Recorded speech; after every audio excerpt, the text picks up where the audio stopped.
जी कारी साहब, इंडिया गठबंधन मुर्दाबाद के नारे आपने लगाए हैं, वोट किसे दे मुसलमान, कौन मुसलमान के पक्ष में काम करेगा?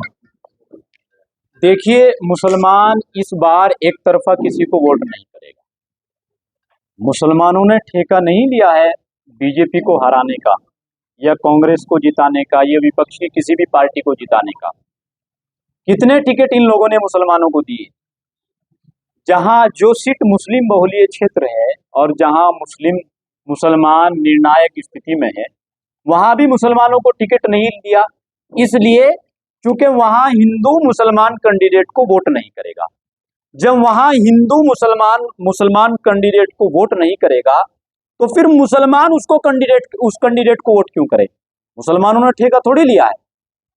आज तक हमारे लोग भी समझते थे कि शायद हम लोग अगर बसपा को वोट करेंगे तो जन्नत के करीब पहुंच जाएंगे, या सपा को वोट करेंगे तो बिल्कुल जन्नत का टिकट मिल जाएगा, और बीजेपी को करेंगे तो जहन्नम पक्की। कांग्रेस कोई सहाबा की जमात नहीं है, उलमा की जमात नहीं है, ताबाइन की जमात नहीं है, तबे ताबाइन की जमात नहीं है। हमारे उलमाए किराम तमाम लोग, मौलाना महराज साहब, मौलाना अदनान साहब और तमाम उलमाए किराम, तमाम लोग इस बात का मैसेज पूरे देश में देंगे कि इस बार भारत का मुसलमान इंडिया गठबंधन को वोट नहीं करेगा। तमाम लब्बैक कहेंगे, नाराए तकबीर, उलमाए किराम जिंदाबाद। तो तमाम लोग इस बार इंडिया गठबंधन से नाराज हैं।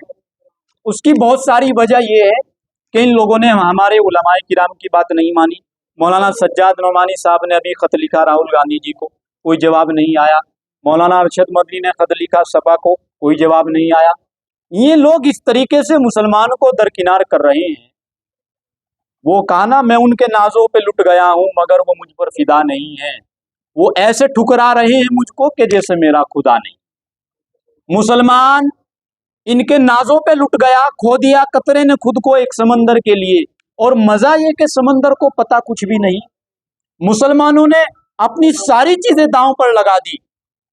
मुसलमानों ने बड़ी बड़ी रैलियां इन लोगों के लिए की, बड़े बड़े ऐलान इन लोगों के लिए किए, और इन लोगों ने बड़े बड़े वादे मुसलमानों के साथ किए, लेकिन कोई वादा इन लोगों ने आज तक मुसलमानों को क्या दिया है? कब्रिस्तान की बाउंड्री, अल्पसंख्यक कल्याण।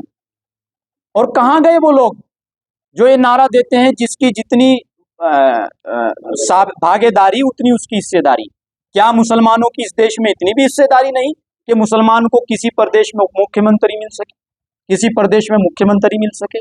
और कांग्रेस तो मुसलमानों की असली दुश्मन है भाई। मुरादाबाद जैसा दंगा, हाशिमपुरा जैसा दंगा, मेरठ जैसा दंगा, इतने बड़े बड़े दंगे कांग्रेस के शासन में हुए और मुसलमान का खून बहा सड़कों पर। क्या कांग्रेस फिर से यही चाहती है?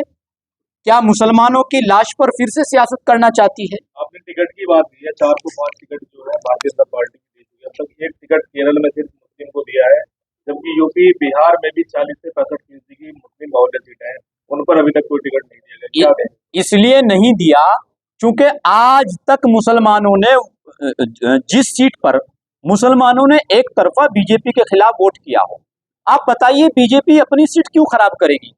अरे भाई, एक एक सीट हर पार्टी के लिए इतनी मुफीद होती है कि पार्टियां एक एक सीट पर 3-3 बार कैंडिडेट बदलती है। कहीं ये कैंडिडेट को मुकम्मल तौर पर जो है वोट हासिल करने में नाकाम हो। जब 3-3 बार कैंडिडेट बदलती है तो क्या बीजेपी इतनी बेवकूफ है कि वो उस सीट पर वोट दे देगी जहां बीजेपी के बिल्कुल पूरी तरीके से खिलाफ वोट गया हो? कैसे दे सकती है? बिल्कुल नहीं दे सकती। तो मुसलमान वोट किसे करें? अब क्या अपील करेंगे आप, किसे वोट करें? हम तो ये अपील करेंगे कि मुसलमान एक तरफा वोट किसी को ना करे, और इंडिया गठबंधन तो बिल्कुल ना करे। इंडिया गठबंधन को जहां जो कैंडिडेट हो, चाहे वो बीजेपी का हो, चाहे वो बसपा का हो, किसी भी पार्टी का हो, इन लोगों के अलावा उसको वोट कर दें।